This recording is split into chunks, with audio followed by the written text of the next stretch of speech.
আল্লাহ তাআলা এই দুনিয়াতে শুধু মানুষকে কষ্ট দিয়েই পরীক্ষা নেন, বিষয়টা এমন নয়।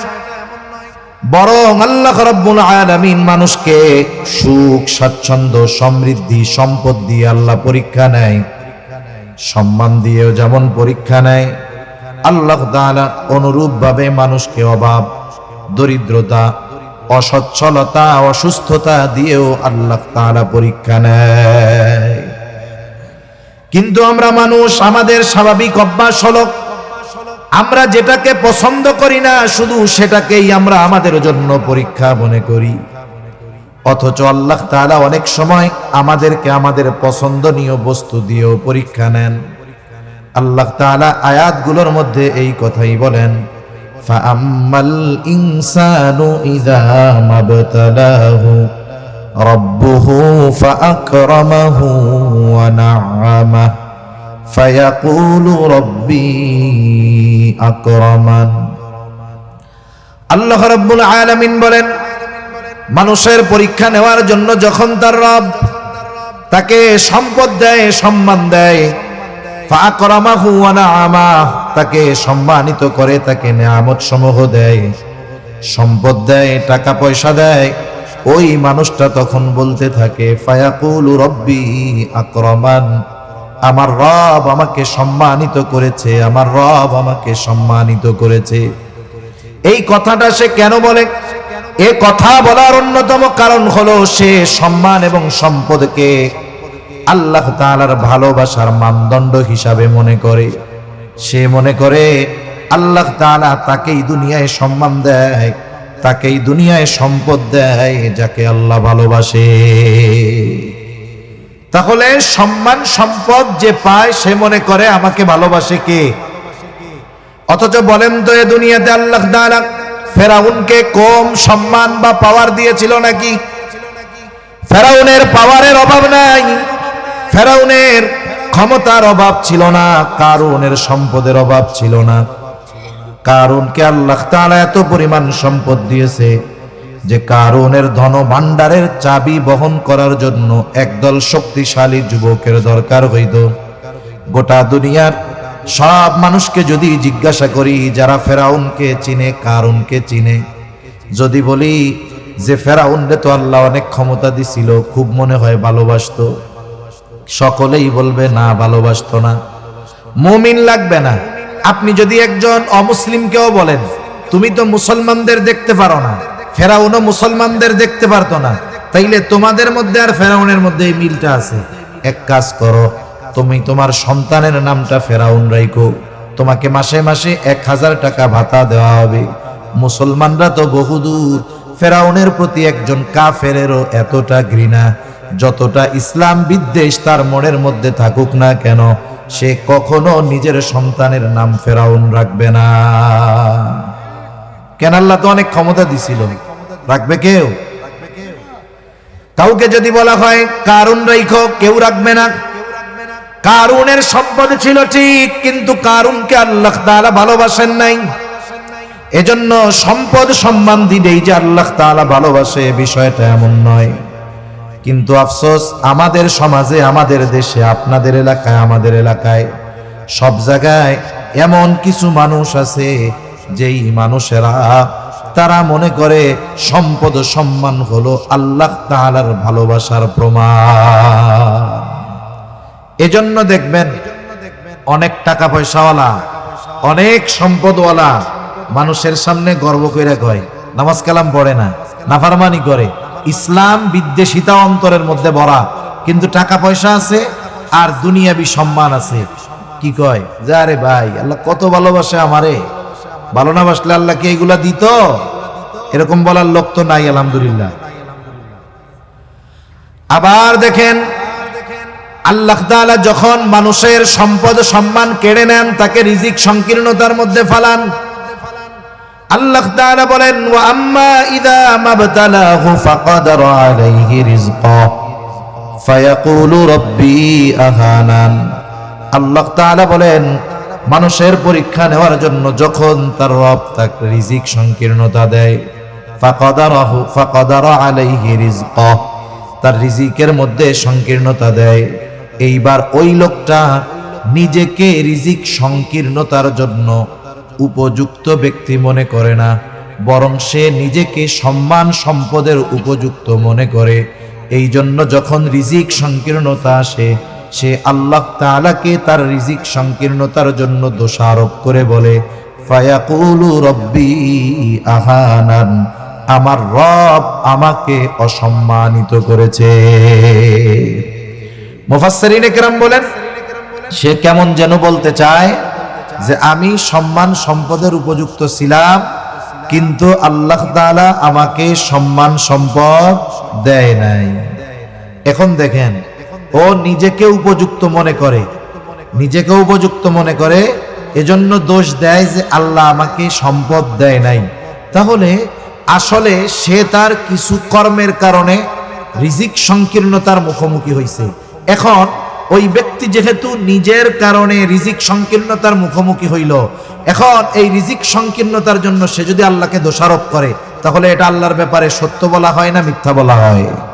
নিঃসন্দেহে তাইলে আল্লাহর অপবাদ দেওয়া হয়। যেটা আল্লাহ করেন নাই সেই বিষয়টা আল্লাহর ব্যাপারে বলা হয়। এখন আমাকে আপনাকে কেউ যদি কোনো বিষয়ে দোষারোপ করে, যেই বিষয়ের সাথে আপনার আমার কোনো সম্পৃক্ততা নাই, আমি আপনি যতই দুর্বল হই না কেন, কেউ যদি আমাকে বিনা কারণে দোষারোপ করে, প্রতিবাদ করব কি করব না? বরং তার ওই পরিণতির কারণ যদি জানা থাকে, তখন বলবো, আরে মিয়া, তোমার এই পরিণতি আমার কারণে হইছে নাকি? তোমার জন্যই তো হইছে, তুমি এইটা করছো, এই জন্য হইছে। এরকম ধরায়া দিব কি দিব না? ওই মানুষেরা যখন বলে ফায়াকুলু রব্বি আহানান, আমার রব আমাকে অসম্মানিত করেছে, আসলে আমি অসম্মানিত হওয়ার মতো উপযুক্ত ছিলাম না, আমি সম্মানের উপযুক্ত ছিলাম, কিন্তু আমার রব আমাকে অসম্মানিত করেছে। আল্লাহ তাআলা তার ব্যাপারে এই মিথ্যারোপের প্রতিবাদ করে প্রথমেই বলেন, কাল্লা, তারা যেই অপবাদ দেয় এটা কখনোই সত্য নয়। তাহলে কেন তাদের রিজিকের মধ্যে সংকীর্ণতা আসে? আল্লাহ তাআলা প্রথমে তার ব্যাপারে আনিত মিথ্যা ও মিথ্যা অভিযোগকে আল্লাহ তাআলা প্রথমে অভিযোগকে আল্লাহ রাব্বুল আলামিন অস্বীকৃতি জ্ঞাপন করার পর এবার তার রিজিকের সংকীর্ণতার কারণ বর্ণনা করে 1 নম্বরে বলেন, বরং তোমাদের রিজিক সংকীর্ণতার 1 নম্বর কারণ হলো লা তুকরিমুনাল ইয়াতীম। 1 নম্বর কারণ হলো তোমরা ইয়াতিমকে সম্মান করো না। 8টাই হবে, 8টা পর্যন্ত। এত সময় আমি পারবো না, আমার বুক ব্যথা। আমি তো 7:30টায় আমারে বলছে নামাজ, আমি সেই হিসাবে আলোচনা গুছায় নিয়ে আসছি। কি হইলো আবার এটা? আমি 7:30টা পর্যন্ত করতেছি, অসুবিধা নেই।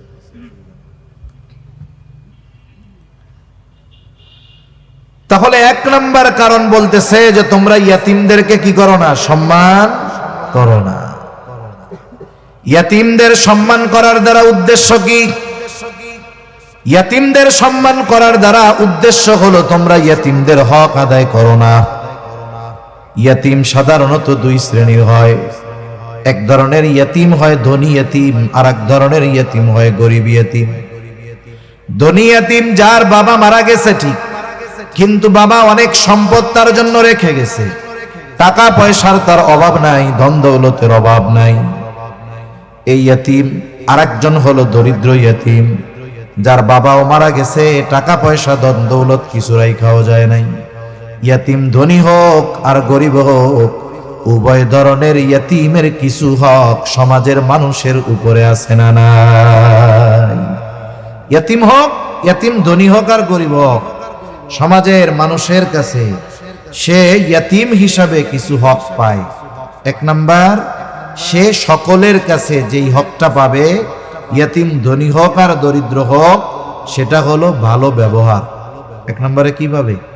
ভালো ব্যবহার পাবে। এজন্য ইয়াতিমের সাথে ভালো ব্যবহার করা, এটা ইয়াতিমের অন্যতম হক।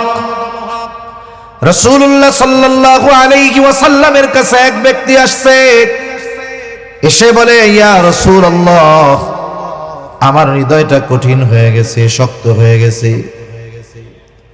আল্লাহ রাসূল সাল্লাল্লাহু আলাইহি ওয়াসাল্লামকে বলতেছে, হৃদয়টা কঠোর হয়ে গেছে, আপনি আমাকে এমন আমল শিখায় দেন যে আমল করলে আমার কঠোর হৃদয়টা নরম হয়ে যাবে। ওই জামানায় একজন সাহাবী নবীর কাছে আইসা বলতেছে হৃদয়টা কঠোর হয়ে গেছে। এই জামানার মানুষ আমাদের পরিস্থিতি কি? আমাদের হৃদয় তো একেবারে পাথরের চাইতেও কঠোর। নবীজি সাল্লাল্লাহু আলাইহি ওয়াসাল্লাম বলতেছে আমসাহ রাসাল ইয়াতীম ওয়া আতঈমিল মিসকিন, যে তুমি ইয়াতীমের মাথায় হাত বুলায় দাও আর মিসকিনদেরকে খানা খাওয়াও। ইয়াতীমের মাথায় হাত বুলায় দাও, কারণ ইয়াতীমের মাথায় হাত বুলায় দিলে তোমার হৃদয় আল্লাহ নরম বানায় দিবে। ইয়াতীমের কষ্টটা যদি নিজে উপলব্ধি করার চেষ্টা করি, ছোট বাচ্চা 4-5 বছর বয়স, ওর আব্বা নাই, ওর মন চাইলেই যা কিছু চাইতে পারে না আব্বুর কাছে। আপনার সন্তানটা ওর যখন কিছু খাইতে মনে চায় বলতে পারে, কিন্তু ওই বাচ্চাটা কারো কাছে বলতে পারে না। অনেক সময় যদি কারো কাছে কিছু মন চায় এটা বলে, নিগ্রহের শিকার হতে হয়, কথা শুনতে হয়। অনেক সময় এমন হয় ইয়াতিম দরিদ্র হওয়ার কারণে কাছের মানুষ আপনজনও তার সাথে খারাপ আচরণ করে। ধনী হইলে তো টাকা পয়সা আছে এই চিন্তা করে একটু মাঝে মধ্যে ভালো আচরণ করে, কিন্তু যেই ইয়াতিম দরিদ্র হয়, গরিব হয়, ওই ইয়াতিমের সাথে অনেক সময় কাছের মানুষও খারাপ আচরণ করে। এজন্য ইয়াতিমের অন্যতম 1 নাম্বার হক হইল সম্মান করার অর্থ হলো 1 নাম্বার তার সাথে সদাচরণ করা, ভালো ব্যবহার করা। ইয়াতিম যদি দরিদ্র হয় এই বিষয়টা আর একটু বেশি করতে হবে, কারণ ইয়াতিম যদি দরিদ্র হয়, অভাবী হয়, সমাজের যদি সামর্থ্যবান মানুষ থাকে, ধনী মানুষ থাকে, তাহলে উচিত ওই ইয়াতিমের অভিভাবকত্ব গ্রহণ করা। অনেক সময় মাদ্রাসাগুলায় অনেক ইয়াতিম থাকে, ইয়াতিমখানার মধ্যে ইয়াতিম থাকে, পাড়া প্রতিবেশী ইয়াতিম থাকে।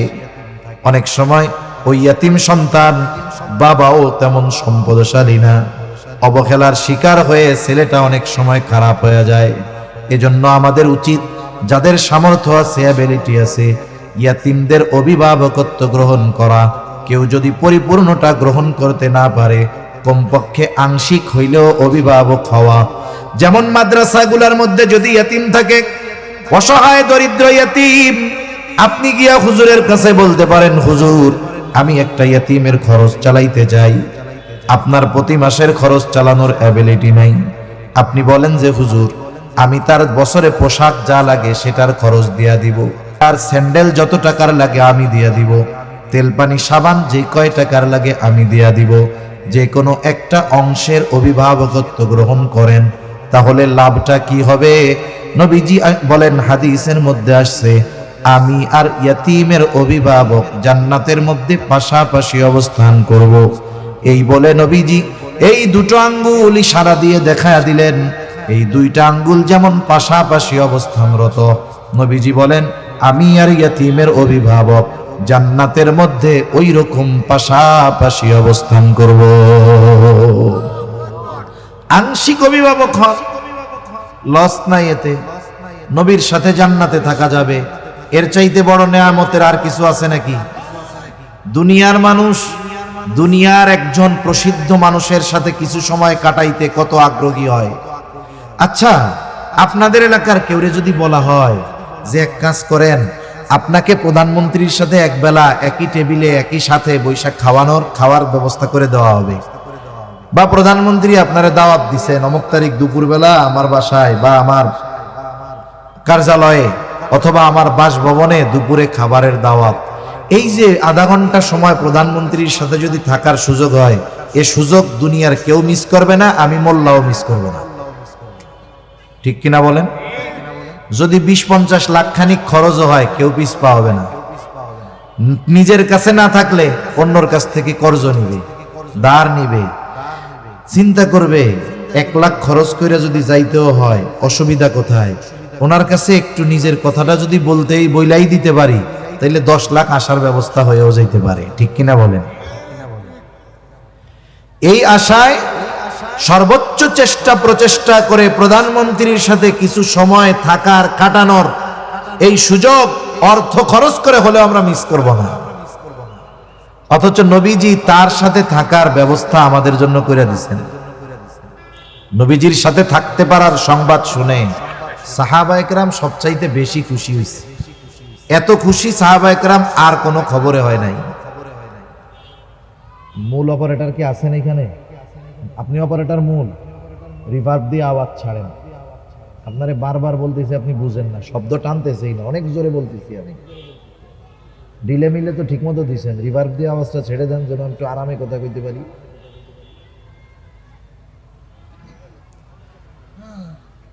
রাসূল আকরাম সাল্লাল্লাহু আলাইহি ওয়াসাল্লামের সাথে অবস্থান করার সংবাদ শুনে সাহাবায়ে কেরাম সবচেয়ে বেশি খুশি হয়েছে।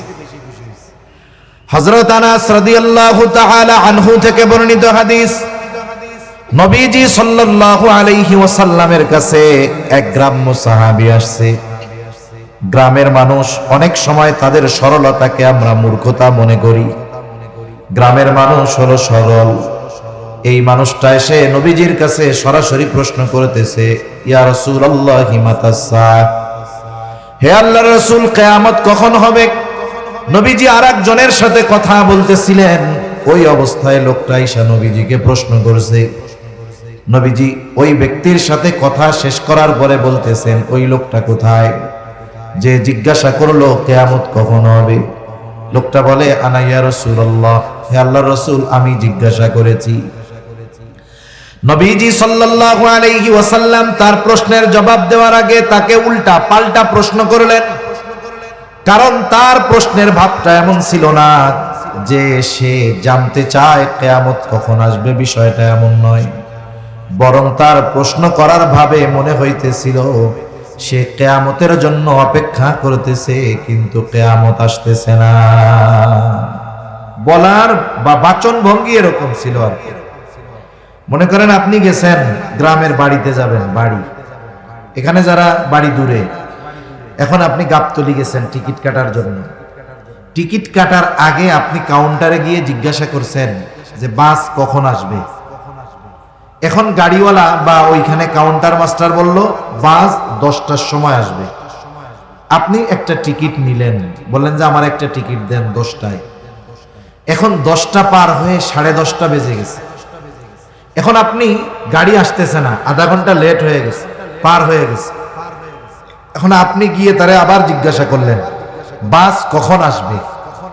টিকিট কাটার আগেও জিজ্ঞাসা করেছেন বাস কখন আসবে, টিকিট কাটার পরেও জিজ্ঞাসা করলেন বাস কখন আসবে।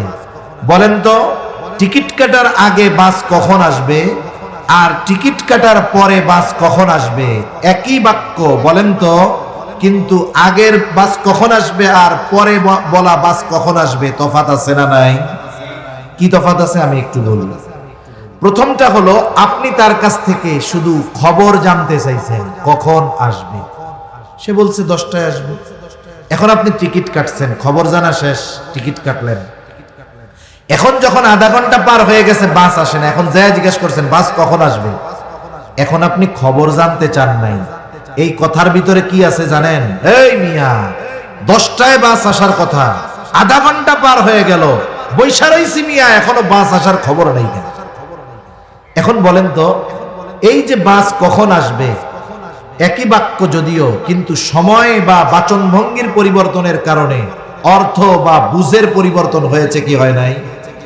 ওই ব্যক্তি কিয়ামত কখন আসবে এমন ভাবে বলছে, মনে হচ্ছে সে কিয়ামতের জন্য রেডি হয়ে বসে রয়েছে। এজন্যই নবীজি তাকে পাল্টা প্রশ্ন করেছেন, মা আদাত্তা লাহা, তুমি কিয়ামতের জন্য কি সংগ্রহ করেছো, কি প্রস্তুতি তুমি গ্রহণ করেছো? লোকটা সহজ সরল গ্রামের মানুষ, মনের মধ্যে কোনো দোষ টোষ কিছু নাই। সে সহসাই জবাব দিচ্ছে, আমি আল্লাহ এবং তার রাসূলকে ভালোবাসি। নবীজিও সাথে সাথে তাকে বললেন যে যাকে ভালোবাসে তার সাথে অবস্থান করবে, আল মারউ মাআ মান আহাব্বা, যে যাকে ভালোবাসে তার সাথে অবস্থান করবে। একটু তাকায় দেখেন ভালোবাসাটা শব্দটা কোথায় ব্যবহার করার দরকার ছিল, আর আগামী প্রজন্ম এই ভালোবাসাটাকে কোথায় ব্যবহার করতেছে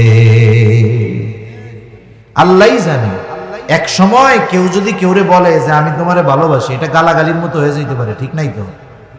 কারণ এই শব্দটাকে ব্যবহার করে অপরাধ, জেনা, ব্যভিচার, অশালীনতা, অশ্লীলতা যা আছে সবকিছুর প্রসার ঘটানোর চেষ্টা চলতেছে, ঠিক কিনা বলেন? ভালোবাসা শব্দটাকে ব্যবহার করে আল্লাহ জানে এই শব্দটার কি হয়। কারণ সমাজে অনেক শব্দ আছে, এটা শুধু ব্যবহারের কারণে ওই শব্দ গালিতে পরিণত হয়। যেমন ওয়াইফের ছোট ভাইকে একসময় শালাই বলতো, কেউ মাইন্ড করতো না। আমারও ছোটবেলায় খেয়াল আছে, এক লোকের সাথে একজন ছোট এক মানুষ হাঁটতেছে, মুরব্বী জিজ্ঞাসা করছে কে, বলে এটা হলো আমার শালা। এটারে বকা মনে করতো না, কিন্তু এখন দেখেন বকা দিতে গেলে আগে কয় ওই শালা, ঠিক কিনা বলেন? তার মানে ওই শব্দ যথাযথ স্থানে ব্যবহার না হওয়ার কারণে এখন গালাগালি হয়ে গেছে। এই ভালোবাসা শব্দটাও এক সময় যথাযথ স্থানে ব্যবহার না হওয়ার কারণে আল্লাহ জানে কি হবে, গালাগালি হয়ে যেতে পারে, ঠিক নেই। নবীজি বললেন আলমারউ মাআ মান আহাব্বা, যে যাকে মহব্বত করে ভালোবাসে তার সাথে অবস্থান করবে। লোকটা আর কিছু বলল না, সোজা বাড়ির দিকে হাঁটা দিল। হযরত আনাস রাদিয়াল্লাহু তাআলা আনহু বলেন, নবীজির মুখে যখন শুনলাম যে যাকে মহব্বত করে তার সাথে অবস্থান করবে, তার মানে আমি নবীর সাথে জান্নাতে অবস্থান করতে পারবো। হযরত আনাস রাদিয়াল্লাহু তাআলা আনহু বলেন, আমি নবীজিকে সর্বোচ্চ ভালোবাসি, আবু বকর ওমর রাদিয়াল্লাহু তাআলা আনহুমাকে ভালোবাসি, যদিও তাদের মতো আমল করতে পারি নাই, কিন্তু এই আশা রাখি জান্নাতে আমি তাদের সাথে অবস্থান করতে পারবো।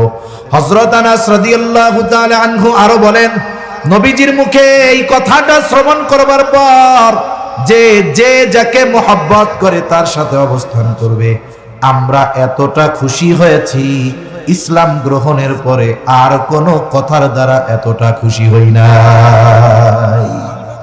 সেই নবীজির সাথে জান্নাতে থাকার যেই আমলগুলো করলে থাকা যাবে, এর মধ্যে অন্যতম একটি আমল হলো ইয়তীমের অভিভাবক হয়ে যাওয়া। সাথে সাথে নবীজি আর হাদিসের মধ্যে বলেন, ওই ঘর কতই না উত্তম ঘর, যেই ঘরের মধ্যে একজন ইয়তীম আছে আর তার সাথে সদাচরণ করা হয়। আর ওই ঘর কতই না নিকৃষ্ট ঘর, যেই ঘরের মধ্যে ইয়তীম আছে আর তার সাথে অসদাচরণ করা হয়, খারাপ ব্যবহার করা হয়। বুজুর্গানে দিন বলেন, মূল কথাটা হইল যেই ঘরে একজন ইয়তীম আছে, ওই ইয়তীমের সাথে ওই ঘরের মানুষ যখন সদাচরণ করে, ভালো ব্যবহার করে, ওই ইয়তীমের সাথে ভালো আচরণ করার কারণে আল্লাহ তাআলা ওই ঘরটাকে রহমত এবং বরকত দিয়া ভরপুর করে দেয়। আবার যেই ঘরে ইয়তীম, তার সাথে যখন খারাপ আচরণ করা হয়, আল্লাহ তাআলা বেজার হয়ে যায়, নাখোশ হয়ে যায়। এই কারণে আল্লাহ রব্বুল আলামিন ওই ঘর থেকে বরকত, রহমত উঠায় নিয়ে যায়। এই জন্য আমি আপনি যদি একজন ইয়তীমের খাবারের ব্যবস্থা করি, আমি হয়তো দেখব তার পেছনে কিছু পয়সা খরচ হইতেছে, কিন্তু দেখা যাবে তার পেছনে ব্যয় হবে 3000 টাকা। আল্লাহ তাআলা তার বরকতে, তার কল্যাণে আমাকে লক্ষ লক্ষ টাকার কল্যাণ, বরকত আল্লাহ দান করবে। সব সময় বরকত কিন্তু দেখা যায় না, দেখা যায় না। মনে করেন একজন বেতন পায় 50,000 টাকা, তার খরচ কিচ্ছু নাই, নিজের বাড়িতে থাকে, ঘর নিজের, জায়গা নিজের। 50,000 টাকা ঢাকা শহরে যদি বাসা ভাড়া দেওয়া না লাগে, তাহলে মোটামুটি এটা দিয়ে ভালো মতো চলা যায়। এখন পরিবারের লোক 2 জন 3 জন, বাচ্চা একটা, দেখা যায় মাস শেষে 50,000 কুলায় না, আরো মানুষের কাছ থেকে ঋণ করা লাগে। আছে না নাই? আছে। কেন? আরে প্রতি মাসে ওনার বউ 10 দিন অসুস্থ, উনি 10 দিন অসুস্থ, পোলাপান 10 দিন অসুস্থ, হাসপাতালে দৌড়াইতে দৌড়াইতে টাকা পয়সা শেষ। আবার আর এক আল্লাহর বান্দা, সে টাকা পয়সা বেশি পায় না, বেতন কম পায়, কিন্তু আল্লাহ তাআলা তার ঘরে কোনো রোগ দেয় নাই। আল্লাহ তাআলা তাদেরকে স্বল্পে তুষ্টতা দান করছে, মানে যা হয় তা দিয়ে খাইয়াই আলহামদুলিল্লাহ বলে। এই ঘরে রোগ বালাই নাই। আল্লাহ তাআলা এই যে দেখেন বরকত কি, ওরে রোগ দিয়ে ওর সম্পদ শেষ করে দিছে। আর আল্লাহ তাআলা এদেরকে সুস্বাস্থ্যতার নিয়ামত দিয়ে আল্লাহ তাআলা এদের সম্পদকে বাঁচায় দিছে, ঠিক কিনা বলেন? এর জন্য বিভিন্ন পদ্ধতিতে আল্লাহ তাআলা বরকত দেয়। মানুষ অনেক সময় বুঝতে পারে, মানুষ অনেক সময় এটা অনুধাবন করতে পারে না। সেজন্য ইয়তীমের অভিভাবক যদি হওয়া যায়, এতে লাভ আছে। সাথে সাথে আরেকটা বিষয়ে সতর্ক থাকার দরকার, কেউ যদি ইয়তীমের অভিভাবক হয়, ইয়তীমের যেই সম্পদ থাকবে, ইয়তীমের মালিকানায় যেই সম্পদগুলো, খবরদার সে ছোট হওয়ার কারণে তাকে ধোঁকা দিয়ে ইয়তীমের সম্পদগুলো নিজে ভক্ষণ করা যাবে না। এটা বড় জঘন্য কাজ। অন্যায়ভাবে অন্য কারো সম্পদ ভক্ষণ করা এটা নিঃসন্দেহে গর্হিত কাজ। আল্লাহ তাআলা এটা নিষেধ করেছেন, ওয়ালা তাকুলু আমওয়ালাকুম বাইনাকুম বিল বাতিল। আল্লাহ তাআলা বলেন, অন্যায়ভাবে তোমরা কারো সম্পদ ভক্ষণ করো না। এটা বড় জঘন্য এক খারাপ কাজ। এই কাজটা আমাদের সমাজে বেশি, বিশেষ করে টাকা পয়সা সহ জমি জাতি যা আছে, মানুষ আরেকজনেরটা কেমনে নিজে খাবে, কেমনে ভোগ দখল করবে, এই ধান্দায় থাকে। গ্রাম অঞ্চলে বেশি, শহরেও আছে। শহরে তো ভূমিদস্যুর অভাব নেই, আছে না নাই? এদেশের বড় বড় শিল্পপতি তারা এক সময় কিছুই ছিল না, মানুষের জমি দখল দিয়া বড় বড় আধুনিক স্থাপনা গড়ে উঠতেছে। দেখা যাবে ওই বিশাল স্থাপনার নিচে শত শত মানুষের লাশ আছে, ঠিক কিনা বলেন? এদেশে আছে এরকম। অথচ নবীজি বলেন, অন্যায়ভাবে কেউ যদি কারো এক বিঘত জমিন দখল করে, কিয়ামতের দিন 7 তবক জমিন তার গলার সাথে বেচায় দেওয়া হবে। এ তো এক শাস্তি গেল। কিয়ামতের দিন এই যে আরেক বান্দার হক সে দখল দিল, কিয়ামতের দিন ওই বান্দার হক তাকে আদায় করতে হবে। হয়তো তার নেকি দিয়ে হক আদায় করবে, না হয় ওই ব্যক্তির গুনাহ নিয়ে তাকে তার হক আদায় করতে হবে। এজন্য আমরা অন্যায়ভাবে কারো সম্পদ ভক্ষণ করব না, সে যে ব্যক্তি হোক। অন্যায় বলতে আমরা বুঝি সব সময় মনে হয় পাওয়ার খাটাইয়া অন্যায় করতে হয়, তা না। মিষ্টি ভাষা দিয়ে অন্যায় করা যায় কি যায় না? মিষ্টি ভাষা দিয়েও জুলুম করা যায়। একজনের কাছ থেকে একজন একটা জিনিস দখল দেয়, ক্ষমতা দেখায়, আর একজন ক্ষমতা দেখায় না, মিষ্টি কথা কইয়া দখল দেয়। দুইজনের উদ্দেশ্য এক, কর্মও এক, কিন্তু পদ্ধতি ভিন্ন। এজন্য আমরা অন্য কারো সম্পদ ভক্ষণ করব না। এটা যদি ইয়তীমের হয় তাইলে কি হবে? আল্লাহ তাআলা বলেন, ইন্নাল্লাযীনা ইয়াকুলুনা আমওয়ালাল ইয়াতামা যুলমান ইন্নামা ইয়াকুলুনা ফি বুতুনিহিম নারা। আল্লাহ তাআলা বলেন, নিশ্চয়ই যারা অন্যায়ভাবে ইয়তীমের সম্পদ ভক্ষণ করে, ইন্নামা ইয়াকুলুনা ফি বুতুনিহিম নারা, সে কেমন যেন তার পেট আগুন দ্বারা ভরপুর করে। বলেন তো আগুনের অবস্থান জান্নাত নাকি জাহান্নাম? নিঃসন্দেহে জাহান্নাম। আল্লাহ তাআলা এই জন্য বলেন, ওয়াসায়াসলাউনা সাঈরা, অচিরেই তার আবাসস্থল হবে জাহান্নাম।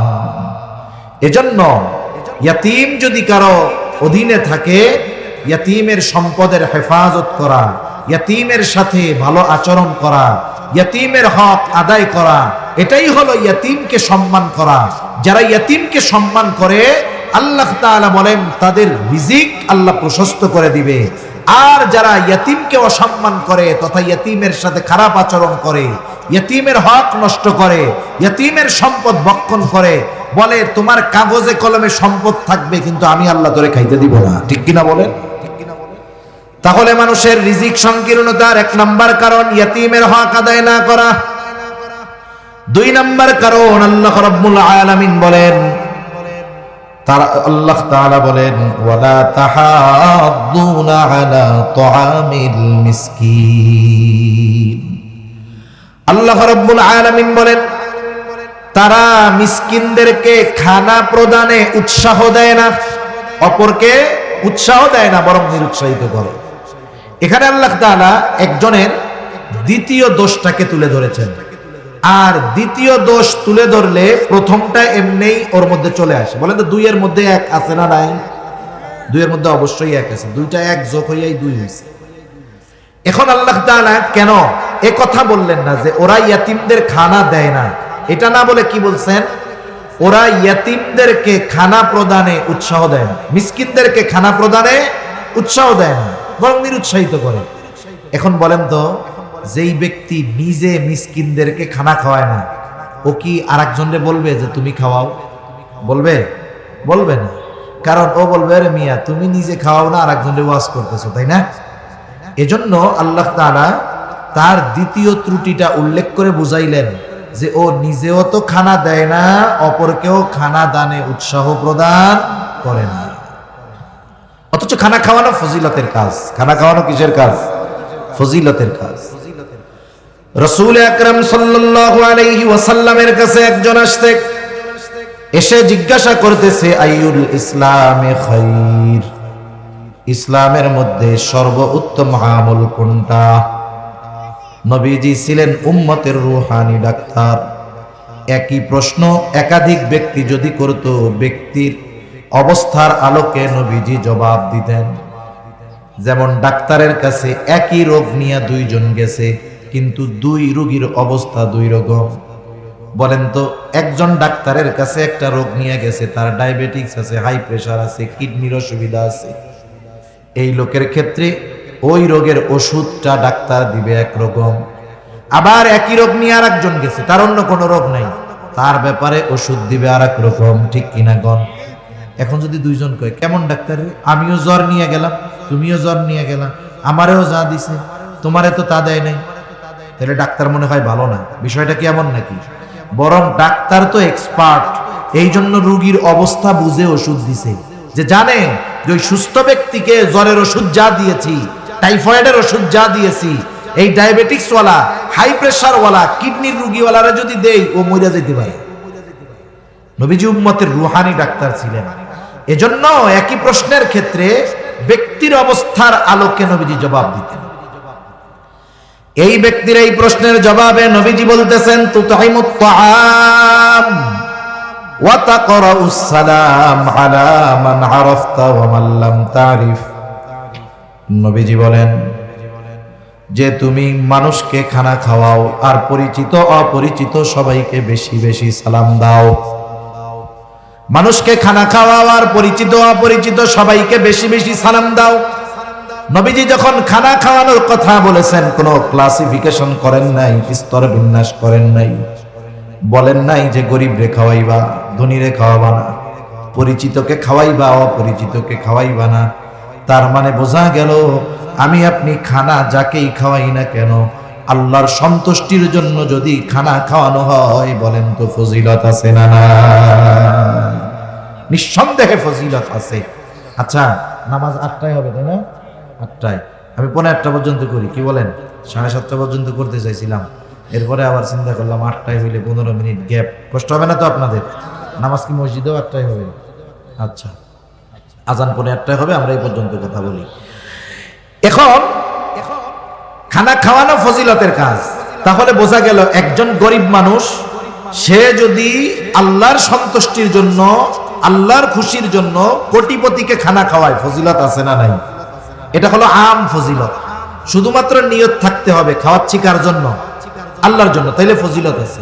কিন্তু যদি কেউ গরিব মিসকিন অসহায় কেউ খানা খাওয়ায়, কিন্তু উদ্দেশ্য থাকে ওরে খানা খাওয়াইলাম এই কামটা করাম, তাইলে ফজিলত পাওয়া যাবে।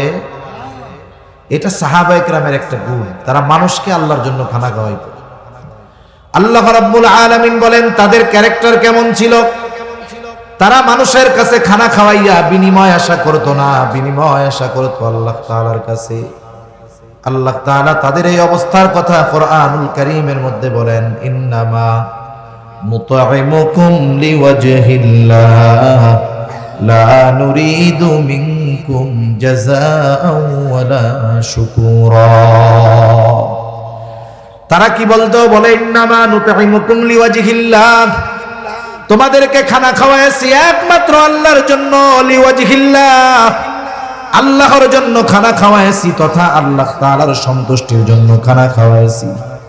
যেহেতু আল্লাহর সন্তুষ্টির জন্য খানা খাওয়াইছি, শোনো, লা নুরিদু মিনকুম জাযাআ, আমরা এই খানা খাওয়ানোর কোনো বিনিময় তোমাদের কাছে চাই না, প্রতিদান চাই না।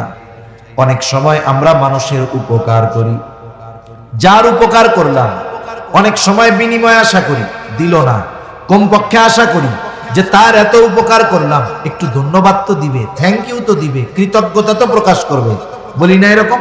যারে মিয়া কিছু খাওয়াই নাই আপত্তি নাই, এই লোকটার এমন কাজটা করে দিলাম, একটু কৃতজ্ঞতাও প্রকাশ করলো না, ধন্যবাদও দিল না। তার মানে কমপক্ষে তার কাছ থেকে ধন্যবাদ পাওয়ার আশা আমার ছিল। কিন্তু সাহাবায়ে কেরাম কি বলে লা নুরিদু মিনকুম জাযাআও ওয়ালা শুকুরা, বিনিময় তো চাই না, বরং তোমাদের কাছে কৃতজ্ঞতাও চাই না। আমার খানা খাইয়া আমার কৃতজ্ঞতা করার দরকার নাই, তোমরা আল্লাহর কৃতজ্ঞতা প্রকাশ করো। কেন চাই না? কারণ খানা খাওয়াইছি যার জন্য প্রতিদান দিবেন তিনি। সেজন্য আমরা যে খানাই খাওয়াই না কেন, ধনীরে খাওয়াই আর গরিবরে খাওয়াই, প্রতিদান আশা করব কার কাছে? আল্লাহর কাছে। এবার আসেন, যারাই খাওয়াইলে ফজিলত, তাইলে আত্মীয় স্বজনকে দাওয়াত দিয়ে খাওয়াইলে ফজিলত আছে না নাই? বিবাহ অনুষ্ঠান দিচ্ছেন, এই আত্মীয় স্বজনকে দাওয়াত দিয়ে খাওয়াইলে ফজিলত আছে না নাই? খাওয়াইয়া টেবিল পাইতে টাকা নিলে ফজিলত আছে না নাই? কেন নাই? টাকা পয়সা ফজিলত নাই না? আরে আখেরাতের ফজিলত না হইলে হইল, দুনিয়ার তো কিছু ইনকাম হইল। এটা হলো ভদ্রবেশে গলা কাটার ব্যবসা। ভদ্রবেশে কি ব্যবসা? গলা কাটার ব্যবসা। চিন্তা করে দেখেন অবস্থাটা কি। এই বাজারে দাওয়াত দিলে 1000 টাকার কম একা খাইয়া দিতে পারবেন? আর আপনি যত বড় খাদক হন 1000 টাকা খাইতে পারবেন না। এমন সিস্টেম হবে 1000 টাকার খাবার আপনি খাইতে পারবেন না। তাহলে আমরাও আশা করি যে দাওয়াত দিছি, এরা তো কিছু দিব, টাকা পয়সা ধার করে হইলেও দাওয়াত দিয়ে মানুষকে খাওয়াই। আহা, এজন্যই তো এখন দাওয়াতের মধ্যে হৃদ্রতা নাই, মোহাব্বত নাই, ভালোবাসা নাই। আপনার কাউরে দাওয়াত দিয়ে খাওয়ানোর দরকার নাই, কোনো অসুবিধা নাই, অ্যাবিলিটি নাই, দাওয়াত দেন নাই, অসুবিধা কি? কিন্তু দাওয়াত দিয়ে মানুষের কাছ থেকে বিনিময় আশা করা, এর চাইতে অভদ্রতা আর অসভ্যতা কিছুই হতে পারে না। আপনার যদি মানুষরে আল্লাহর জন্যই খাওয়াইতে মন চায়, কার্ড দিবেন, উপরে লেখা দিবেন যে ওই যে আরবি এই কথাটার যে কোনো একটা সারমর্ম লিখে দিবেন, ইন্নামা নুতঈমুকুম লিওয়াজহিল্লাহ, আমরা আপনারে দাওয়াত দিছি আল্লাহর জন্য, কোনো বিনিময় আশা করি না, আপনি আসলেই খুশি হব। ঠিক কিনা বলেন? এটা কেউ লিখবে না, কারণ চিন্তা করে এত খরচ করছি, কিছু না উঠলে হইব নাকি? এ কাম করা যাবে না। তাহলে আমরা আত্মীয় স্বজনকে দাওয়াত দিয়ে খাওয়াবো, এটা ভালো কাজ, তবে কার জন্য? আল্লাহ তাআলার জন্য। মানুষও চালাক আছে। আগে কি করতো জানেন? আগে একটা কার্ড দিছে, এক কার্ড দিছে এক ফ্যামিলিতে, এক কার্ড এক ফ্যামিলিতে, আপনি আপনার পরিবার সহ দাওয়াত। এখন দেখা গেছে ওই পরিবারের লোকজন আসছে, তারা 5 জন দাওয়াত দিছে। এবার চিন্তা করছে আমরা যাবো, তাইলে মেয়েটাকেও বলি, মেয়েটাও আসুক, নাতিপুতাও আসুক। দেখা যাবে এক কার্ডে এক হায়েস বইরা চলে আসছে 12-13 জন, 13-14 জন এক টেবিলে খাইয়ে টাকা দিয়ে গেছে 5000। এখন হিসাব করে হায় রে, বিল টিল দিয়া তো একজনের পিছনেই 600-700 উপরে খরচ, খাইয়া গেল 14 জন, তাইলে এখানে তো লস হয়ে গেছে ব্যবসায়। পাবলিক চালাক। এখন কি করে জানেননি? অনেক জায়গায় কার্ড একটা দিবে, এবার এসে জিজ্ঞাসা করবে আপনাদের ফ্যামিলির লোক কয়জন? বলে 4 জন। 4 জনের 4টা কার্ড দিবে, কার্ডের মধ্যে লেখা থাকবে অনলি ফর 1 পারসন। এক কার্ড দিয়া কয়জন? আগে আইসা কমিউনিটি সেন্টারে আইসা বললেই ঢুকে যাওয়া যাইতো, কারণ অভ্যর্থনার জন্য ওই অনুষ্ঠান যার সে থাকতো। এখন চালাকি করে ওই কমিউনিটি সেন্টারের গেটে অপরিচিত একটা লোকরে দাঁড়া করায় রাখবে, যে কার্ড দিবে সে ঢুকতে পারবে। ওই অপরিচিত লোক কে এই মেহমান, কে মেহমান টেহমান, ও তো আর চিনবে না। কার্ড দিবেন, ঢুকবেন, কার্ড নাই, আপনি যেই হন ঢুকতে পারবেন না। সুন্দর সিস্টেম না? আচ্ছা, আজানের জবাব একজন দিয়ে দেন, বাহিরের মাইক দরকার হয় বন্ধ করে দেন, সমস্যা নেই। আচ্ছা আজান, হ্যাঁ হ্যাঁ, আমি কি শেষ করে দিব? বাহিরে দিচ্ছে, ঠিক আছে, এখানে 8টায় নামাজ হবে, আমি শেষ করে দিব। আচ্ছা আজান হোক, সমস্যা নেই, বন্ধ আছে, ঠিক আছে। তাহলে দেখেন, এক কার্ড দিয়ে একজনকে এখন ঢোকার অনুমতি দেওয়া হয়। এই সিস্টেমটা কেন? ওই যে আগে এক কার্ডে এক ফ্যামিলি এসে খাইয়া দিয়া যাইতো, তাতে লস হয়ে যাইত। মানুষ কত পদ্ধতি বানায়, কত চালাক হয়। সেজন্য আমরা মানুষকে দাওয়াত দিব, এটা একেবারে আল্লাহর জন্য মোহাব্বতের সাথে খাওয়াবো। এই খাওয়ানোর মধ্যে ফজিলত আছে, ঠিক কিনা বলেন? এখন যদি আপনি খাবারটা একজন অসহায় দরিদ্র মিসকিনকে খাওয়ান, বলেন তো ফজিলত আছে না নাই? এমনে খানা খাওয়ানোর এক ফজিলত, আবার অভাবী দরিদ্র দুস্থ খানা খাওয়ানোর আরেক ফজিলত। আবার যদি এই অভাবী দরিদ্র অভুক্ত লোকটা আপনার প্রতিবেশী হয়, খানা খাওয়ানো শুধু ভালো কাজ নয়, এটা ঈমান সম্পৃক্ত বিষয়।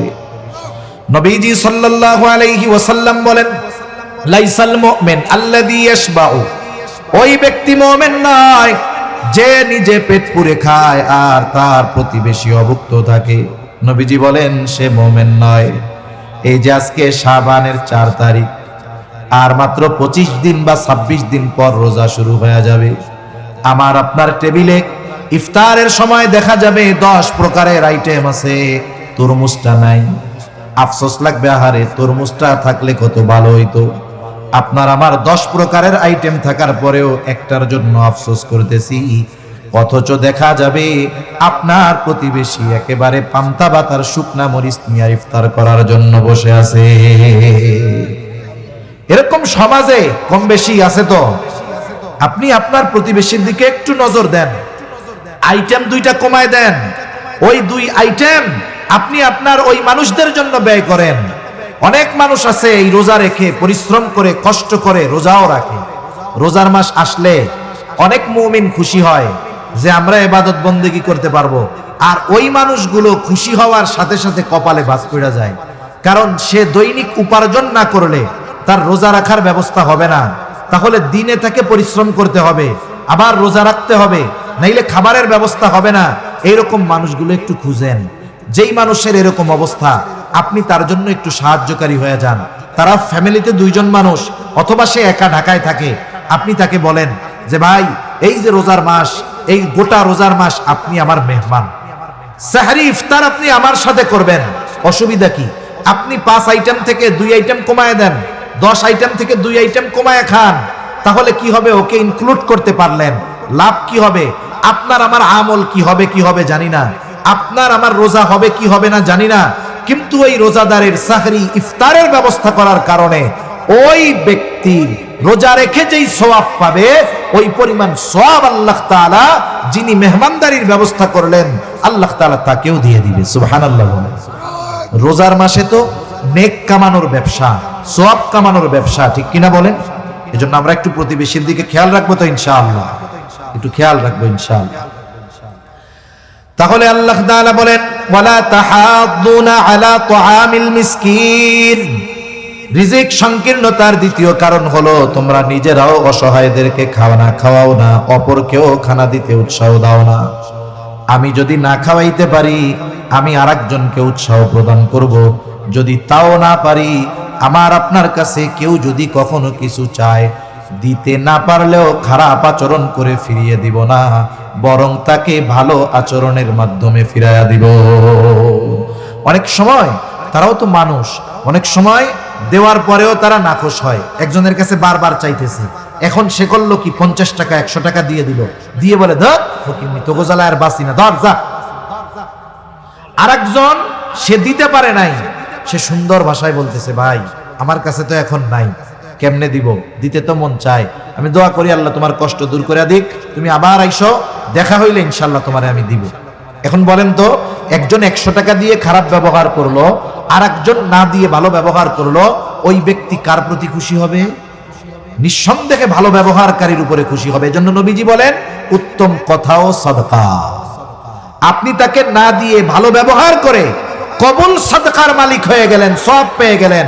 আর একজন দিয়ে খারাপ আচরণ করে সওয়াবের মালিক হতে পারল। 3 নম্বর কারণ আল্লাহ তাআলা বলেন, ওয়াতাকুলুনা তুরাফা আকলাল লাম্মা। ওয়ারিসি সম্পদ সব তোমরা একা ভক্ষণ করে ফেলো। বাবা মারা গেছে, অঢেল সম্পদ রেখে গেছে, অনেক ভাই এমন আছে বোনদেরকে সম্পদ বঞ্চিত করে, আছে না নাই? আরে একেবারে মেইন রোডের সাথে মধু সিটির মধ্যে জমি আছে, এই জায়গা ভ্যালুয়েবল প্লেস, আবার একেবারে বাগানের মধ্যে ওই যে জায়গায় লোকজন যায়ও না, ওই জায়গায়ও জমি আছে।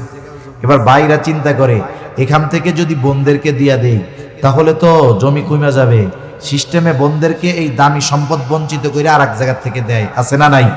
আবার কত জায়গা আছে দেয়ও না, বছরের পর বছর খাইতে থাকে, বোনরাও কিছু বলে না। মানুষের জীবন তো একরকম যায় না, এটাও ইসের মতো, স্রোতের মতো, এক সময় সচ্ছলতা থাকে, এক সময় অভাব দরিদ্রতা আসে, স্বাভাবিক বিষয়। এখন বোনরা অভাবে পড়ছে, এতকাল বাইরে কিছু বলে নাই, এবার এসে বলতেছে, ভাই এই জমি তো আমারও হক আছে, তোমারও হক আছে, এতকাল তুমি একা খাইছো, কোনো অসুবিধা নাই, আগেরটা মাপ। এখন থেকে যদি খাইতে চাও, যদি রাখতে চাও, ন্যায্য দাম দিয়ে রাখো, অথবা তোমার আমার যেই হক আমাকে বুঝাইয়া দাও। 10 বছর 15 বছর পরে এসে বোন যখন তার হক ভাইয়ের কাছে চায়, অনেক হাজী সাহেব, অনেক আবেদ ভাই মুখটা একেবারে শুকায়া পেঁচার মতো হয়ে যায়, ঠিক কিনা বলে? তখন কি কয়, সম্পদ তো নিবি না, সম্পর্কটা শেষ করে যাবি, এরকম বলে না? অথচ হক ছিল তার। এই যে এই লোকগুলো চিন্তা করে কি সব একা খাবে। আল্লাহ তাআলা বলেন, হয়তো তোমার সম্পদ কাগজে কলমে বাড়বে, কিন্তু আমি আল্লাহ তোমাকে এগুলো ভক্ষণ করতে দিব না। সেজন্য আমার আপনার উপরে যদি কারো হক থাকে, এই হক মুক্ত হয়ে দুনিয়া থেকে যেতে হবে। কারণ হাদিসের মধ্যে আসছে আল্লাহ তাআলার হক বড় কিন্তু জটিল না। কারণ আল্লাহ তাআলার ঘোষণা আছে, নবীজি যখন মেরাজে গেছে ওইখানেই আল্লাহ তাআলা এই উম্মতের জন্য সুসংবাদ দিয়ে দিয়েছে, যদি এই উম্মত ইমানদার হয়, শিরিক থেকে বেঁচে থাকে, তার দ্বারা যত পাপ সংগঠিত হোক না কেন, শিরিক যদি না করে, আল্লাহ তাআলা যদি চান তার সব গুনাহগুলো আল্লাহ তাআলা মাফ করে দিবে। আল্লাহর হক বড়, তবে জটিল না, আল্লাহ মাফ করে দিতে পারে। একজন সারা জীবন নামাজ পড়ে নাই, শিরিক করছে, শিরিক করে নাই, আল্লাহর কাছে মাফ চাইছে, আল্লাহ মাফ করে দিতে পারে। এগুলো আল্লাহর হক। কিন্তু বান্দার হক ছোট, কিন্তু এটা জটিল। বান্দার হক ছোট, কিন্তু এটা জটিল। কিয়ামতের দিন কেউ কাউকে ছেড়ে দিবে না। এজন্য আমার আপনার উপরে কারো হক যেন না থাকে, এই বিষয়টা চিন্তা করব। অনেক সময় আমাদের গ্রাম অঞ্চলে বেশি হয়, শহরেও হয়, 1-1.5 ইঞ্চি জমির জন্য মারামারি হয়ে যায়, হয় কি হয় না? একজনের পাওয়ার আছে, ওইটারে দখল দিয়া দেয়। হায় রে ভাই, আপনি দুনিয়া একটু ছাড় দেন, 1-2 ইঞ্চি সাইডা ওরা একটু বেশি খাওয়া নি, আপনি অসুবিধা কি? এই যে দুনিয়ায় এতটুকু ছাড় দিলেন, এর বিনিময়ে আল্লাহ তাআলা আপনাকে আমাকে আশা করা যায় আখিরাতে ছাড় দিয়ে দিবে, ঠিক কিনা বলেন? আল্লাহ ছাড় দিয়ে দিবে আখিরাতে। দুনিয়ার একটু খাইতে গিয়ে আখিরাত কেন বরবাদ করব? এজন্য আমরা এই ব্যাপারে সচেষ্ট হব যে আমি মারা যাওয়ার আগে আমার উপরে যেন কোনো বান্দার হক না থাকে। বান্দার হক শুধু টাকা পয়সা সম্পদ এটা নয়। একজন মুরব্বীর সাথে যদি আমি আপনি খারাপ আচরণ করি, মুরব্বীর হক ছিল আমার কাছ থেকে ভালো আচরণ পাওয়া। কেউ যদি ওই মুরব্বীর সাথে খারাপ আচরণ করে, সে ওই মুরব্বীর হকও নষ্ট করে। এজন্য রাসূল সাল্লাল্লাহু আলাইহি ওয়াসাল্লাম এক হাদিসের মধ্যে আসছেন, তিনি বলেন, তোমরা ওই দিন আসার আগে, যেই দিন বাদী বিবাদীর মধ্যে আল্লাহ ফয়সালা করে দিবে, ওই দিন আসার আগে তোমরা যদি কথার দ্বারাও কাউকে কষ্ট দিয়ে থাকো, তাহলে দুনিয়াতে তোমরা মাপ চায়া নাও। একটু চিন্তা করে দেখেন তো, এই হায়াতে আমরা কতজনকে কথার দ্বারা, কর্মের দ্বারা, আমার পাওয়ারের দ্বারা কষ্ট দিয়েছি। হয়তো এমন মানুষ আছে, অনেককে কষ্ট দিয়েছি, দুনিয়া থেকে চলে গেছে। অনেক মানুষকে কষ্ট দিয়েছি, তার সাথে আর দেখা হবে না। আপনি এখন কি করবেন? তাদের জন্য আল্লাহর কাছে মাফ চাইবেন যে আল্লাহ, আমি খারাপ আচরণ করছিলাম তাদের সাথে, আপনি তাদেরকেও মাফ করেন, আমাকেও মাফ করে দেন। তাদের নামে কিছু সদকা করবেন যে আল্লাহ, এই সদকার সওয়াব আপনি তাদেরকে দিয়ে দেন, তবুও আমাকে এই কারণে কিয়ামতের দিন আল্লাহ আপনি ধইরেন না। আশা করা যায় আল্লাহ তাআলা মাফ করে দিবে, আশা করা যায় মাফ করে দিবে। এজন্য মরার সময় আমার আপনার কাছে কেউ প্রাপ্য থাকে, কেউ আমার কাছে কোনো হক পায়, এভাবে যেন আমরা দুনিয়া থেকে বিদায় না নেই, সেভাবে প্রস্তুতি নিব তো ইনশাআল্লাহ। 4 নাম্বার, আল্লাহ তাআলা বলেন, ওয়া তুহিব্বুনাল মালা হুব্বান জাম্মা, একেবারে পরিপূর্ণ মাত্রাতিরিক্ত মালের মহব্বত, দুনিয়ার মহব্বত। এখানে 2টা বিষয় হতে পারে। একটা, এই মালের মহব্বত রিজিক সংকীর্ণতার কারণ। কেন? এখন দেখেন, দুনিয়ায় অনেক মানুষ আছে 80 বছর বয়স, নামাজ কালাম পড়ে না, কিন্তু গর্বের সাথে বলে, এখনো আমি 18 ঘন্টা অফিসে ডিউটি করি। এই লোকটা ডিউটি করেই তার জীবন শেষ করলো, কিন্তু খাইতে পারলো না, ঠিক কিনা বলেন? আরেকটা বিষয় হতে পারে যে আগের 3টা অপরাধ, ইয়াতীমের সাথে খারাপ আচরণ, মিসকিনদের খানা না দেওয়া, ওয়ারিসি সম্পদ ভক্ষণ করা, এই অপরাধ অন্যায়গুলো মানুষ কেন করে? বলে দুনিয়ার মহব্বতে করে।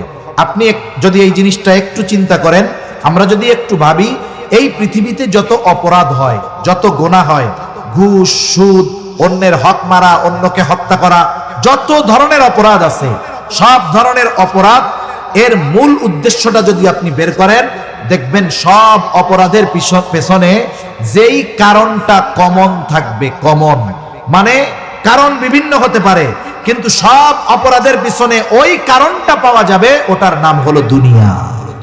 এজন্য নবীজি বলেন হুব্বুদ দুনিয়া রাসু কুল্লি খাতিআ, দুনিয়ার মোহাব্বত সকল গুনাহের মূল। এজন্য দুনিয়াতে আমরা দুনিয়ার প্রয়োজনকে যেটা দরকার উপার্জন করব, তবে দিনকে বাদ দিয়ে নয়।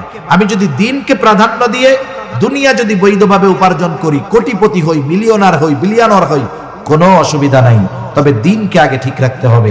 সম্মানিত সুধী, আল্লাহ তাআলা কথাই জানালেন যে এই চারটা দোষ যার মধ্যে থাকবে, তথা ইয়াতিমদের সাথে খারাপ আচরণ করবে, মিসকিনদেরকে খানা দিবে না, 3 নাম্বার ওয়ারিসি সম্পদ পরিপূর্ণ একা অন্যের হক মেরে খেয়ে ফেলবে, 4 নাম্বার আখিরাতের উপরে দুনিয়াকে প্রাধান্য দিবে। আল্লাহ বলেন এই কর্মগুলো যার মধ্যে দোষগুলো থাকবে, সে রিজিক সংকীর্ণতার মুখোমুখি হবে। টাকা পয়সা এক জিনিস, রিজিক কিন্তু শুধু টাকা পয়সার নাম না, জীবন উপকরণ। এই সুস্থতার নাম রিজিক, একটা নেক সন্তানের নাম রিজিক, একটা নেক বিবি উত্তম রিজিক। রিজিক শব্দটা ব্যাপক অর্থবোধক।